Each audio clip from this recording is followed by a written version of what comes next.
You know, who are the people responsible for the environment that we live in? I like to think I'm very responsible for that. When we live in freedom in Vancouver, we're a reflection of the people who made it this way. How did we get this way? Why is it like that here and not anywhere else? And so when I'm gone, I want you to reflect on the city you live in a different way than I've told other people throughout the country, because I can't say I've influenced the people in St. John's quite as profoundly as I've influenced people in my hometown.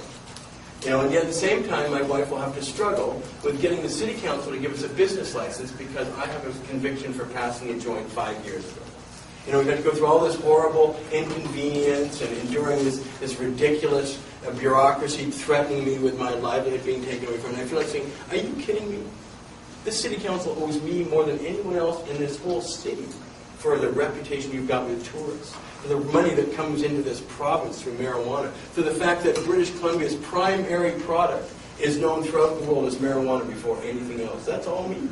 I said, you would actually humiliate me and make me come beg before you to get a business license to operate one of the most efficient, properly run businesses in the history of this city, and certainly considering the neighborhood I'm in, it's insulting. And I wanted to tell you that because if they continue to give my wife a hard time while I'm in jail in the United States, I want you to vociferously and forcefully let City Council know that you support that business, that cannabis culture headquarters at 308 West Hastings Street. And it's a very vital and important aspect of this city's history, let alone its culture. Because Vancouver, Amsterdam, is marijuana central. There are more potheads here in Vancouver than anywhere else in North America, and there's more political awareness. One of the things I'm also really proud of that I did in this revolutionary period is I helped create a whole bunch of leaders. One of the greatest things I think people are going to look back on is not necessarily the accomplishments I made, but who did I inspire to take the mantle and go forward and do great things? And so many of the people who have accomplished things in Vancouver, like the first Compassion Club was run by Emery Black, who was my first manager and one of my proteges, to the cannabis dispensaries run by Dana Larson, my editor of 10 years. One of the greatest activists this country's ever had is David Montmolevine, who went to the Canadian Supreme Court, and David was tutored under me as well.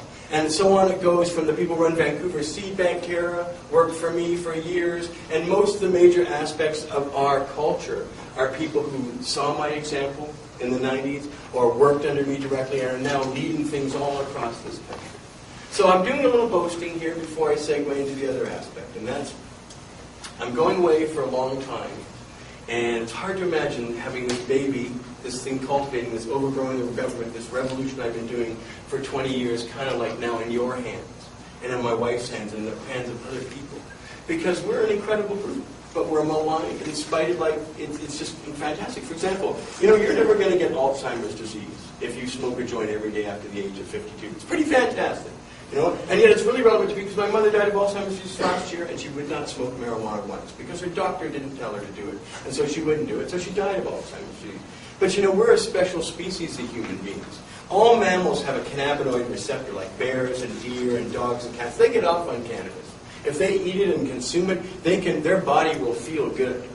But bears and dogs are not sentient creatures. A dog's not going to decide after having a lot of THC that he's going to become vegetarian. It's about time, right? They don't think like that. They have no capacity to think or make decisions. They're just animals. So the animal simply feels good, like we do when we smoke cannabis. But we as human beings have a special extrasensory aspect to our brain, and that's conscious volition. We make decisions. We can think. We have thoughts, sentient ideas, you know, that go from A to B to C that can logically move forward that aren't based on instinct.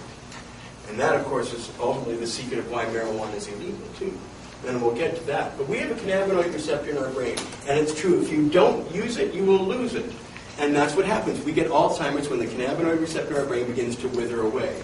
But if you feed it with just 3 puffs a day, 3 little tokes a day, you'll feed your cannabinoid receptor and you will never get Alzheimer's. You check the research. By the way, everything I'm telling you is true, and you can Google it. Just put cannabis cures cancer when we get to that, or cannabis cures Alzheimer's, or anything like that, and you will be shocked at the number of peer-reviewed studies that verify what I'm telling you. Because not only do you not get Alzheimer's, and that's quite something really, because Alzheimer's, we have a lot of that going on. You know, as we get to an aging society, more and more people are getting Alzheimer's, but not the pot people. You think that would be trumpeted as one of the greatest things ever. Stop Alzheimer's. It's a cure. You can reverse it. You know, it actually stops it dead in its tracks. It will not get worse once you start smoking cannabis, but you don't hear it from anybody. You will never get you'll never get lung cancer or any respiratory cancers as long as you just smoke marijuana. There's not a single. We have over 40,000 people in this country every year getting cancers of the lungs from nicotine. And not a single person, year after year, and I've smoked for 30 years, and I know people who smoke for 40, 45 years, and they never get cancer. Not a single doctor's coroner's reports ever said this person died from smoking cannabis. Doesn't happen. People think, well, how can that be? You're taking all that smoke, and in fact, when you do a bong hit, you get your lungs full of air. You're doing a big favor to your lungs. You're getting healthy. Because what happens when you do a big bong hit, for example, is you now have 3 to 4 times more air in your lungs than you normally would. Now, normally you can't do anything with extra oxygen. You would just exhale it, because as your lungs go back to normal, you exhale it out. It can only absorb. But when you take THC in a big bong hit, the THC acts exactly opposite nicotine. Nicotine, for example, you don't even have to smoke nicotine. You can chew tobacco, and you're going to get cancers of the tongue, of the esophagus, of the larynx, all sorts of bad things happen just by chewing tobacco. Because what happens to nicotine is that if you think of your veins and arteries like straws carrying blood and oxygen back and forth, and remember, blood and oxygen is everything to your body. Everything is in that blood and that oxygen. So when you have your arteries affected by nicotine, they get narrower and tinier. So the blood struggles to get through these narrower passages that are now constricted. Right? And so eventually over time you choke off blood and oxygen to the affected tissues, and they die, and you get necrosis and cancers and tumors and bad things. And when you smoke nicotine, that's what happens. The arteries that take oxygen get tinier and tinier, so your lungs are always struggling to get more oxygen in there that they're not getting, that they're being choked out from nicotine. But cannabis is the opposite. It's a vasodilator. It opens them up so that when you take in 3 to 4 times more oxygen, your lungs can actually deliver 3 to 4 times more oxygen to all the affected tissues.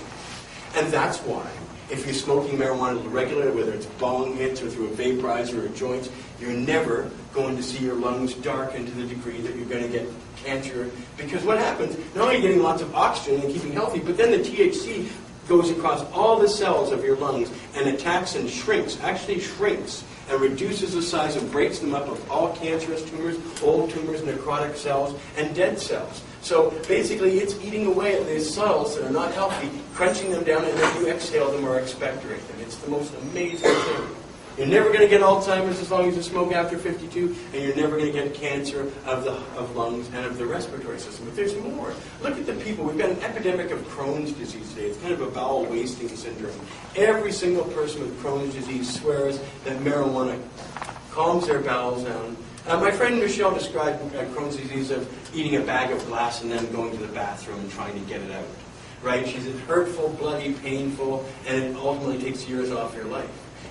She swears, as does everybody else with Crohn's disease, that cannabis calms the bowels so that life can go on as normal. But don't stop there, too. People with multiple sclerosis swear by marijuana as a way, because what happens with multiple sclerosis is that signals jump over cell division. So, for example, if I wanted to move my finger like this, when you have MS, you go like this because the fingers don't get the signal. The signal jumps all across all these little borders within your body and affects everything so that you're always shaking like that. Cannabis allows those things to actually function so that you actually get the signal. You stop going blind when you smoke cannabis, when you have MS, and the same way that you also stop going blind if you've got diabetes and you're going blind.